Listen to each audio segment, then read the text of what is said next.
I, 29F, found out my cold, distant boss, 35M, is actually my online boyfriend. TLDR, my boss and I barely tolerate each other at work. Online, I've been dating this amazing guy for 6 months who feels like my soulmate. Spoiler, they're the same person. And yes, I'm still trying to process that without dying of secondhand embarrassment. So, yeah, buckle up. For context, I, 29F, work as an executive assistant for a mid-sized marketing firm. I've been here 3 years. My boss, let's call him Grayson, is the creative director. He's 35, intimidatingly calm, always perfectly dressed, and has that annoying, mysterious but competent aura that makes half the office swoon and the other half, me, fantasize about yeeting his MacBook out the window. We do not get along. He's not mean exactly. He's just cold. The kind of guy who'll look at your 3-hour project and go, good. Fix slide 6 like, sir. Please. I am a human being. He's hyper-professional, allergic to small talk, and his feedback emails could be used as torture devices. If he has a sense of humor, it's locked in a vault somewhere next to his personality. Anyway, outside of work, I have this secret. 6 months ago, I started dating someone online. I met him on a cozy little gaming server. He goes by August Shade. We bonded over our mutual love of terrible horror movies and sarcastic humor. He's warm, kind, funny, actually listens when I vent. You know when someone just gets you? That's him. We've never met in person. He lives a few hours away, apparently. We voice chat almost every night. I'd be lying if I said I wasn't a little in love with him. And because the universe has a dark sense of humor, my boss started getting even colder at work around the same time. Like, glacial. No small talk, barely any eye contact, just curt, efficient communication. I told August about it once and he joked, maybe he's just bad at feelings. I laughed. Oh, the irony. Then, about a month ago, things started to get weird. First, August mentioned a coworker who drives him insane but somehow still makes him smile. I laughed and said, God, same. Then he said, she makes these sarcastic comments when she's stressed, and I swear it's the only thing that gets me through meetings. I froze. Because that's me. That's literally what I do. In meetings. When Grayson's being an emotionless robot, I'll mutter under my breath like, sure, let's just move the entire campaign deadline to yesterday. That's fine. Coincidence, right? Except he also mentioned how this coworker always taps her pen against her lip when she's thinking, and that's another me thing. Like, trademark perla quirk since childhood? I laughed it off, but my stomach was doing Olympic-level gymnastics. Still, I told myself, he probably works in some similar office. Maybe lots of women tap their pens when thinking. It's not that weird. Totally normal. Fast forward to last week. We had this massive client pitch, and I was working late to make sure Grayson's presentation was perfect. He stayed late too. I was running on coffee and spite at that point. Around 9:30 p.m., my phone buzzed. It was August. Rough day, still at the office. So was I. Me. Same. My boss is being a perfectionist. Him. Mine too. He keeps rewriting slides even though they were fine. Me. LMAO. Wait, are you also in marketing? Him. Yeah. Why? Cue the Twilight Zone music. That was the moment my brain went full red alert mode. I looked over at Grayson, sleeves rolled up, tie loosened, typing away at his laptop.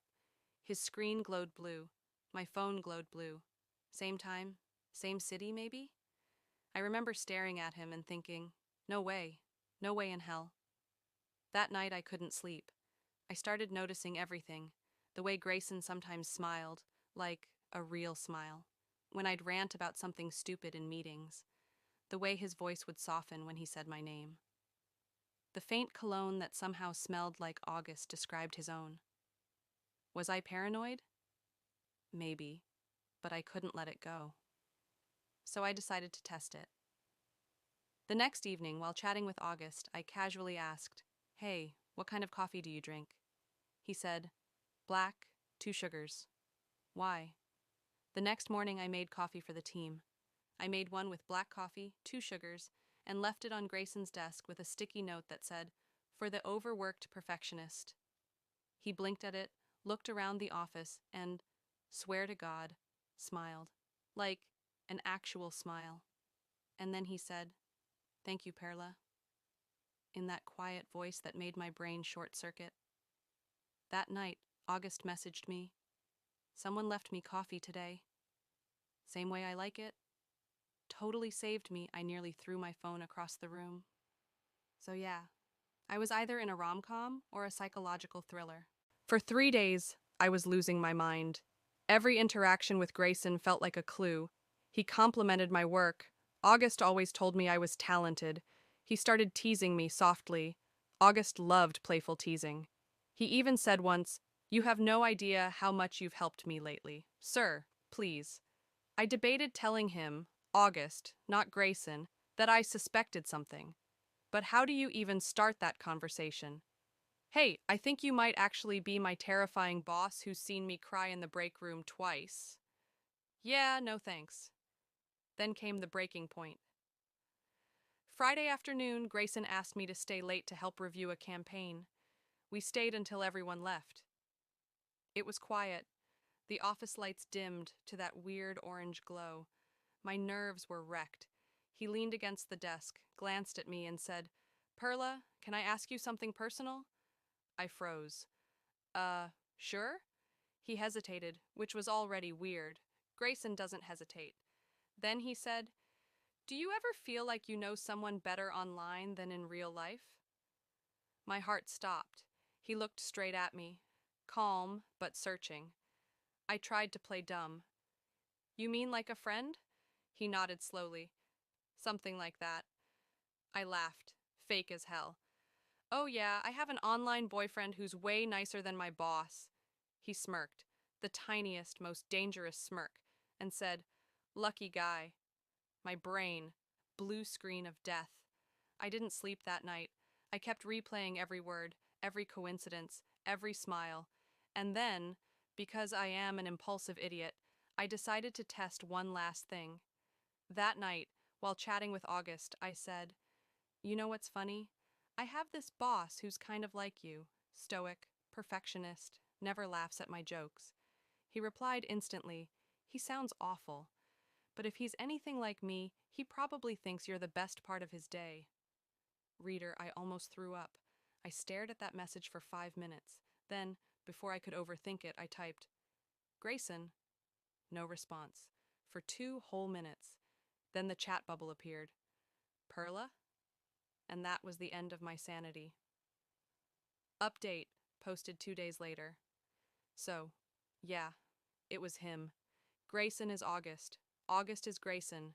My boss, the man who once sent me a 4-paragraph email about font choices, is also the man who stayed up till 2 a.m. comforting me when my cat got sick. I'm still processing.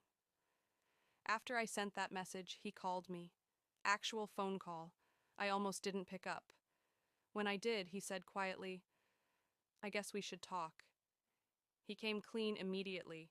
He'd figured it out first, apparently from my sarcasm and the fact that I once mentioned a weirdly specific stapler incident that he'd witnessed in person. He didn't say anything because, and I quote, "I didn't know how to tell you without losing you." We met up at a cafe the next day. It was so awkward I wanted to sink into the floor. He looked nervous, like genuinely nervous. I'd never seen that before. He said, "I never meant for it to happen. I joined that gaming server just to blow off steam. Then I met you." I said, "You mean your underpaid assistant?" He winced. "Yeah, my favorite underpaid assistant." Somehow, we both started laughing. That broke the tension. We talked for hours, about work, about our chats, about how absurd it all was. He told me he'd been falling for me both online and in real life, but couldn't reconcile the two worlds. He apologized for being cold at work. Apparently, he was overcompensating because he didn't trust himself not to give something away. And honestly, I believe him.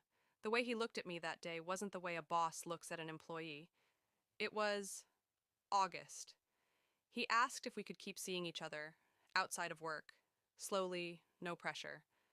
I said I needed time. Because, come on. My boss, my boyfriend, my brain was soup. But he's been patient. Sweet, even. He brought me coffee again the next morning, same as always, but this time with a little sticky note that said, "For the overworked perfectionist who makes my day better." Yeah, I melted. Final update, posted a few weeks later. Okay, I guess it's official. We're dating, like for real dating. He transferred me to another team, his choice, to avoid any ethical weirdness.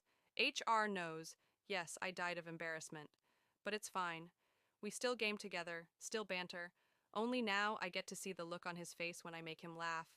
Sometimes he'll text me from across the office like, "August approves of your new slides." And I'll reply, "Tell your boss to chill."